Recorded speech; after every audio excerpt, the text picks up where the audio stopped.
আসসালামু আলাইকুম। এই ভিডিওটি শুধুমাত্র সতর্ক হওয়ার জন্য আমি করেছি এবং বিশেষ করে যারা ছাত্র গার্ডিয়ান, ছাত্র অভিভাবক আছেন এদের জন্য আমি এটা করেছি।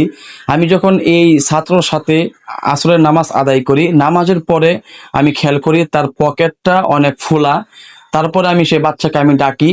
ডাকার পরে তার পকেট যখন আমি চেক করি, বিশ্বাস করেন, চেক করার পরে যে বড় একটা মানিব্যাগ আমি তার কাছ থেকে পেলাম, আমি আশ্চর্য তার থেকেও বেশি হলাম যখন মানিব্যাগটা আমি খুলে দেখি। আপনারা ইতিমধ্যে দেখে ফেলেছেন যে মানিব্যাগের ভিতরে কত টাকা। এই যে ছোট্ট বাচ্চা, এর বয়স খুব একটা বেশি হবে না, 10 থেকে 11 বছর। আমার কথা হচ্ছে, এই ছোট্ট বাচ্চার কাছে এত টাকা কোত্থেকে আসলো? তার পিতামাতা বা তার আত্মীয় স্বজন দেওয়া ব্যতীত অন্য কেউ তো দেয়নি। তো এত টাকা একটা ছাত্রের কাছে কিভাবে থাকে? আমরা দেখেছি যে মাদ্রাসা থেকে বিভিন্ন সময় ছাত্ররা চলে যায়, না বাসায় যায়, না কোনো আত্মীয় স্বজনের বাসায় যায়। ঢাকা গিয়ে বিভিন্ন জায়গায় গিয়ে 7 দিন 10 দিন পরে সে ছাত্র খোঁজ হয়। এর আগে খোঁজ হয় না, নিখোঁজ হয়ে যায়। মাদ্রাসার ওস্তাদরা, মাদ্রাসার প্রিন্সিপাল এবং তার পিতামাতা সহকারে হয়রানি হয়।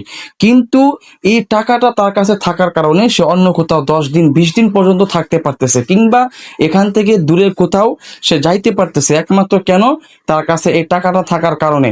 এজন্য আমি আপনাদেরকে অনুরোধ করব যে ছাত্রের কাছে এত পরিমাণে টাকা আপনারা কখনো দিবেন না, এবং ছাত্রকে সম্ভবত চেষ্টা করবেন আপনার ছেলেকে খাবার কিনে দেওয়ার জন্য, পণ্য কিনে দেওয়ার জন্য। তার হাতে কখনোই এত টাকা দিবেন না যাতে সেই ছাড়া ছেলেটা নষ্ট হয়ে যায়, সহজে খারাপ হয়ে যায়।